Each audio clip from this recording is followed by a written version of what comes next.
Hail adventurers, Alistair Crown here, and it's time to talk about Wrath and Glory. Wrath and Glory is the new Warhammer 40k tabletop RPG after Fantasy Flight Games lost their rights. It's man, I would like to be excited, but it's just I have so many fun memories of Dark Heresy. Dark Heresy is to me one of my favorite games of all time because it's just so crisp and so fun at times and so funny because of the shenanigans that can happen. I hope they can capture. I have over here the name of the company that's actually gonna publish it. Ulysses Spiel. Yeah, Ulysses Spiel. Yeah, it's published by Ulysses Spiel. I think that's how it's pronounced. I'm sorry if it's not. Now, instead of using a D100, it uses D6s. And I hope that through those D6s, they can capture the charm of Warhammer 40k. I know a lot of people had a lot of contention with Dark Heresy because in Dark Heresy, when you began the game, you sucked at life. But to me, it was part of the charm. But you know the critical tables and the psyker mishap tables and all those tables, to me they were just a joy to play with. I hope they have something like that in the new game. So you have these sixes, and what you do is you roll them. You roll a pool. 3, 4, 5 are successes. 6 are double successes. I do prefer rolling the D100 and rolling under a score for my rolls. To me that feels a lot easier. To me that flows a lot faster. And again, I'm just going by nostalgia at this point. We don't have that much information at the moment of this video. The game hasn't been out yet. We'll know completely when it comes out. Now, what I found really cool is that the meta plot, it actually follows the canon of the 8th edition of the Warhammer 40k miniature game. Now, those of you in the know are gonna be like, oh shit, it follows that storyline. Those of you that don't, well, it means that there's a huge warp scar across the galaxy and the Imperium of Man, the good guys, quote unquote, the humans, have been divided into two. One half still has the light of the Astronomicon, the huge light that you see in warp so you can actually travel in space.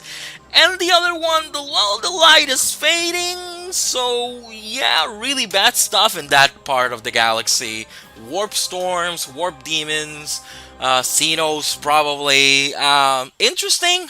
I don't know, man, cause things look so bleak in Warhammer 40k before 8th edition came out. And now it went from bleak and hopeless to game over, man, game over. What else are you gonna be able to do at this point? How in the nine hells of Batu are you gonna fix a scar almost the size, the length of the galaxy? Man, I don't know. Hopefully they can make it fun. Do I have high hopes for it? I'm at a neutral zone right now because I don't really know about Ulysses, that publishing company. I don't know much about that writer, so I'll have to wait for the actual game to come out, see if I can get it, see if I can get people to play it with, and then I'll be able to make up my mind. The other thing is that I found very peculiar is you don't roll for initiative, which is fine. Not all games roll for initiative, but what you do here is players agree with the game master the initiative order, which is weird as hell, man. However, game masters can spend some, I think it's called ruin points, and players can spend something called glory points to modify that. Hey man, honestly, when it comes to tabletop role-playing games, I am open to trying anything once, except for Fatal, because Fatal's just stupid, and Sons of Arcadia. I'm not gonna go back there ever again. So the other thing is you can play humans, Eldar, Orc, or Space Marines. That is right. In this game, besides being humies or the very buff Space Marines, who it's a whole other lore discussion whether or not they're still human or not. They're not. But you can also play Eldar. Don't know if you can play Dark Eldar, which would be interesting, but that's just chaos at that point. And you can play Orcs, which I know a very good friend of mine will be very excited to hear that. However, I'm not too clear if you can play with opposing races. Like you have, like A space marine, a human, an eldar, and an orc walk to a bar. I don't know if you're actually gonna have that happen. Maybe if you have like a really good reason for them to be fighting alongside each other. Though I don't know why the space marine wouldn't just shoot the orc. I don't know, man. It's just, and I don't see how the Eldar wouldn't just backstab all of them and just make sure they die.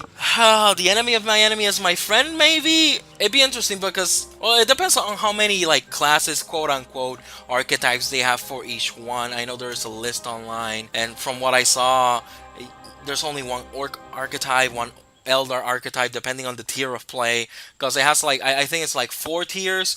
The higher the tier is, the higher the power level of the game, which is a noble concept. I do like that. It's like, do you guys want to be overpowered, or you guys want to be middle of the road, or do you guys want to suck? Which, like, that brings me back to Dark Heresy, which was really fun. As a sucky game, I remember once in a Geek Nick, I ran a one shot, and one person died through an airlock. It was amazingly hilarious. The guy had fun. He told me he did not mind his character going off that way.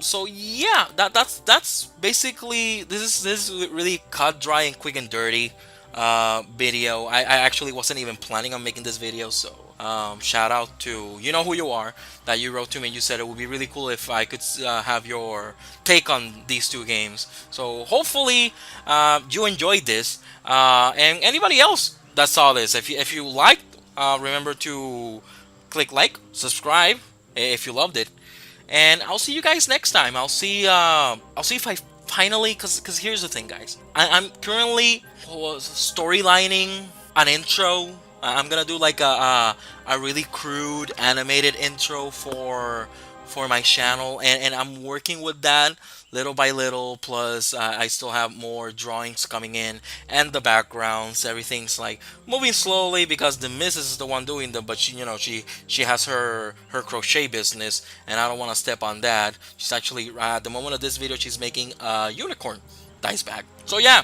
I'll see you guys next time. Yeah, I'll see you guys next time. Until then, remember rule number 1: always have fun.